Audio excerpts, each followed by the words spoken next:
Dudi dudi dam dam, dudi dudi dam, dudi dudi dam dam, dudi dudi dam. Oh yeah. Assalamualaikum warahmatullahi wabarakatuh. Baiklah, di sini saya akan membahas tentang distribusi sampling. Nah, apa sih itu distribusi sampling? Jadi, distribusi sampling itu adalah suatu distribusi pengukuran statistik seperti rata-rata, standar deviasi, proporsi yang muncul sebagai akibat dari penggunaan sampel. Bayangkan nih, misalkan kita memiliki sekelompok populasi. Ketika kita mengambil sampel data, maka kita akan mendapatkan hasil bahwa terdapat berbagai perbedaan perhitungan dari satu sampel ke sampel yang lain. Jadi dari perbedaan hasil itu, maka kita akan membuat perbedaan dalam pengukuran dan penentuan distribusi sampling. Baiklah, sebelum membahas distribusi sampling lebih lanjut, sebaiknya kita harus mengingat beberapa poin-poin yang penting. Baiklah, di sini kita akan membahas mengenai distribusi sampling. Jadi terlebih dahulu kita membahas mengenai pengertian populasi dan sampel. Jadi yang dimaksud dengan populasi adalah totalitas dari semua objek atau individu yang memiliki karakteristik tertentu, jelas dan lengkap yang akan diteliti atau bahan penelitian. Sedangkan yang dimaksud dengan sampel adalah bagian dari populasi yang diambil melalui cara-cara tertentu yang juga memiliki karakteristik tertentu, jelas dan lengkap yang dianggap bisa mewakili populasi. Nah, di sini juga kita harus mengetahui cara-cara dalam pengumpulan data, yaitu yang pertama bisa dengan cara sensus, yang mana sensus ini adalah cara pengumpulan data yang mengambil setiap elemen populasi atau karakteristik yang ada dalam populasi. Cara yang kedua yaitu sampling, yaitu cara pengumpulan data hanya mengambil sebagian elemen populasi atau karakteristik yang ada dalam populasi. Baiklah, selanjutnya yaitu tentang jenis-jenis distribusi sampling. Jadi, distribusi sampling itu terbagi beberapa jenis. Yang pertama yaitu distribusi sampling rata-rata, yang kedua yaitu distribusi sampling proporsi, yang ketiga distribusi sampling selisih rata-rata, dan yang keempat yaitu distribusi sampling selisih proporsi. Nah, jadi saya di sini akan membahas tentang distribusi sampling rata-rata. Jadi, distribusi sampling rata-rata itu adalah yang mana berdefinisi distribusi dari besaran rata-rata yang muncul dari sampel atau suatu distribusi yang probabilitas dari seluruh kemungkinan rata-rata sampel dari sejumlah sampel yang diperoleh. Baiklah, kita langsung ke contoh soal. Yang pertama yaitu perusahaan minuman Coca-Cola memproduksi minuman yang tiap botolnya berisi rata-rata 20 mili dengan simpangan baku 4 mili. Jika diambil 36 botol limun secara random, tentukan peluangnya bahwa isi rata-ratanya antara 20,06 mili sampai dengan 21 mili. Nah, jadi untuk penyelesaiannya kita harus mengetahui terlebih dahulu yang telah diketahui. Misalkan yang diketahui yang pertama yaitu adalah rata-ratanya 20 dan untuk jumlahnya atau n-nya sama dengan 36. Jadi yang ditanya itu adalah P, peluangnya, yang mana bahwa isi rata-ratanya itu berkisar antara 20,06 dengan 21 mili. Jadi langsung saja N tidak diketahui yaitu populasi tidak terbatas. Untuk rata-ratanya sama dengan 20. Standar deviasinya, masukkan rumus standar deviasi yaitu simpangan baku per akar dari N tadi nilainya. Jadi 4 per akar dari 36 sama dengan 0,67. Selanjutnya kita akan mencari dari rata-rata antara 20,6 tadi sampai dengan 21, mili. Maka dengan rumus Z1 sama dengan, jadi rumusnya itu X bar dikurang rata-rata per standar deviasi tadi. Jadi sama dengan 21 dikurang 20 per 0,67 sama dengan 1,49. Sebelumnya mohon maaf karena ada kesalahan. Jadi itu seharusnya Z2 ya. Sedangkan Z1-nya tadi X bar dikurang rata-rata per dari standar deviasinya yaitu 20,06 dikurang 20. 20 itu kan tadi diketahui bahwa rata-ratanya itu 20 mili. Jadi per 0,67. 0,67 itu dihasilkan dari standar deviasi tadi. Jadi sama dengan 0,09 untuk Z1-nya 0,09 dan untuk Z2-nya tadi adalah 1,49. Nah, jadi untuk P-nya yang 20,06 tadi sampai dengan 21 mili tadi sudah didapat, yaitu P sama dengan 0,09 sampai dengan juga 1,49. Jadi P-nya itu adalah Z lebih dari sama dengan 0,09, Z kurang dari 1,49 sama dengan P Z lebih dari 0 dan Z kurang dari 1,49 dikurang P Z lebih dari 0 dan Z kurang dari 0,09 sama dengan 0,4319 dikurang 0,0359 sama dengan 0,3960. Nah, jadi peluang isi rata-ratanya antara 20,06 sampai dengan 21 mili adalah 0,3960 atau sama dengan 39,60%. Berikutnya yaitu mengenai tentang distribusi sampling proporsi. Nah, jadi sebelum memasuki contoh saya akan bacakan dulu mengenai pengertian dari distribusi sampling proporsi. Jadi distribusi sampling proporsi itu adalah distribusi dari proporsi yang diperoleh dari semua sampel yang mungkin dari suatu populasi di mana ukuran sampelnya tersebut yang sama besar. Nah, jadi itu sama besar. Proporsi populasi dilempangkan dengan pi, di mana pi sama dengan X per N, dan proporsi sampel dilempangkan dengan pi topi. Nah, di mana pi topi itu sama dengan X yang X besar per N kecil. Selanjutnya yaitu masuk contoh, yaitu sebagai berikut.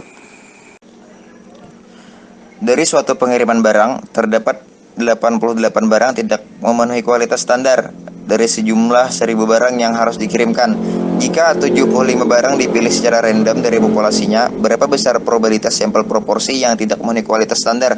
Antara 8% dan 12%. Penyelesaiannya yaitu sebelum itu diketahui dulu X-nya itu sama dengan 88, N itu sama dengan 1000 dan 75. Kemudian ditanyakan P dalam kurung 0,08 dan X per N itu kurang dari sama dengan 0,8. Kemudian 0,12 itu kurang dari sama dengan X per N. Penyelesaiannya N itu diketahui yaitu populasi terbatas. Nah, jadi X per N sama dengan 75 per 1000 sama dengan lebih dari sama dengan 0,05, yaitu faktor pakai faktor koreksi. Nah, jadi kemudian itu mu X per N sama dengan V sama dengan X per N sama dengan 88 per 1000. Hasilnya itu 0,0088.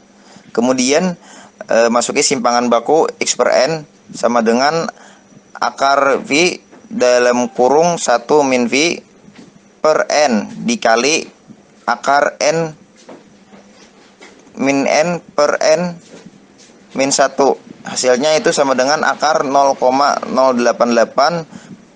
kali 0,912 per 75 dikali akar 1000 min 75 dibagi 1000 min 1, hasilnya itu 0,03.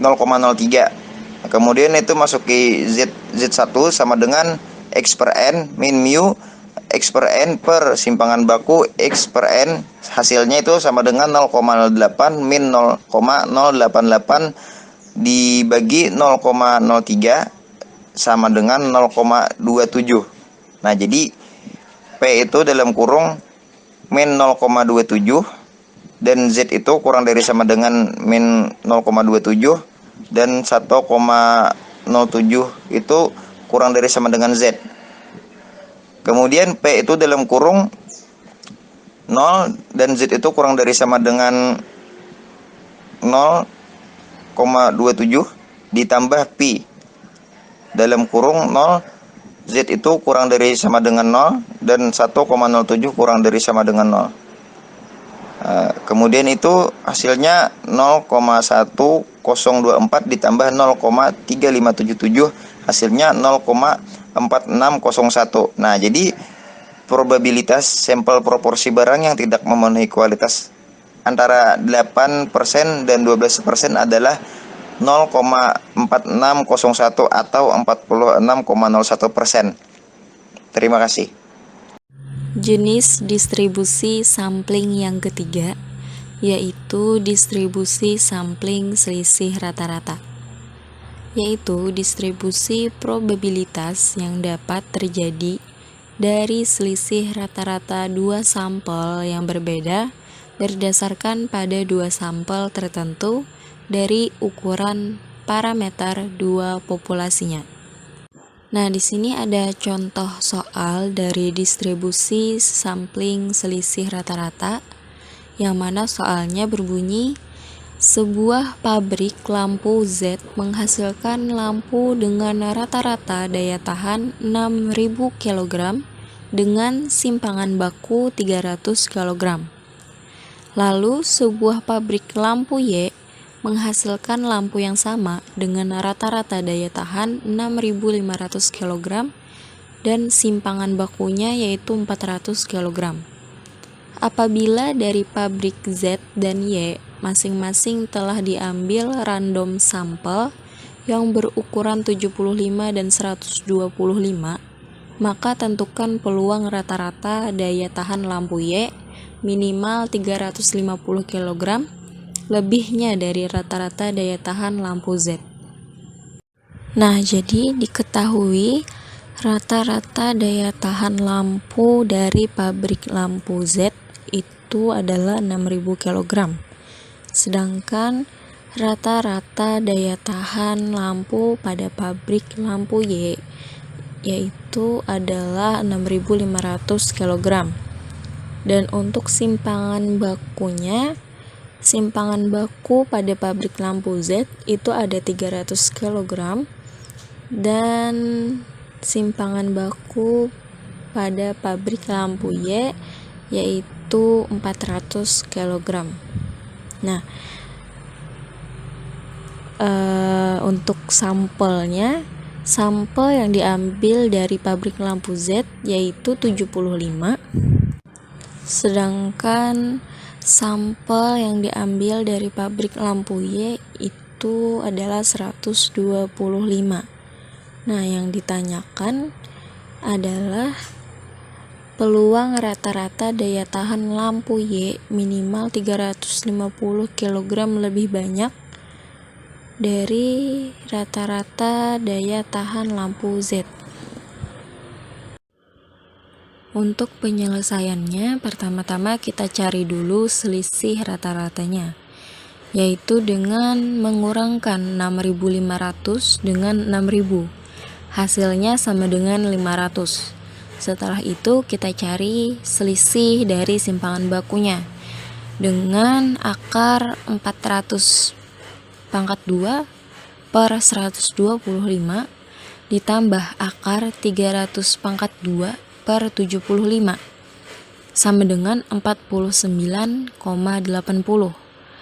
Lalu untuk mencari variabel normal bakunya yang mana dilambangkan dengan huruf Z itu sama dengan 350 dikurang 500 dibagi 49,80. Hasilnya minus 3,01. Nah, jadi P dalam kurung VY dikurang VZ lebih besar dari sama dengan 350 atau Z lebih besar dari sama dengan minus 3,01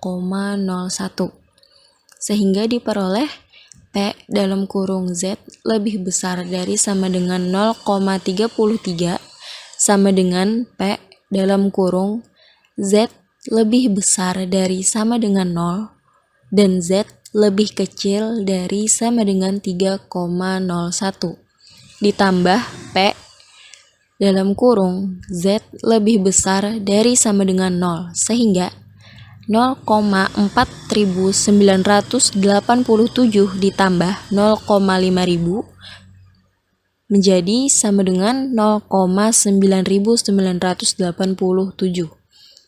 Jadi peluang rata-rata daya tahan lampu Y minimal 350 kg lebihnya dari rata-rata daya tahan kabel Z adalah 0,9987 atau setara dengan 99,87%. Selanjutnya contoh soal tentang distribusi sampling selisih proporsi. Yang di suatu kota ada dua jenis pasta gigi yang dipasarkan, yaitu A dan B. Misalnya, dari seluruh produk pasta gigi A, terdapat 5% tidak memenuhi kualitas.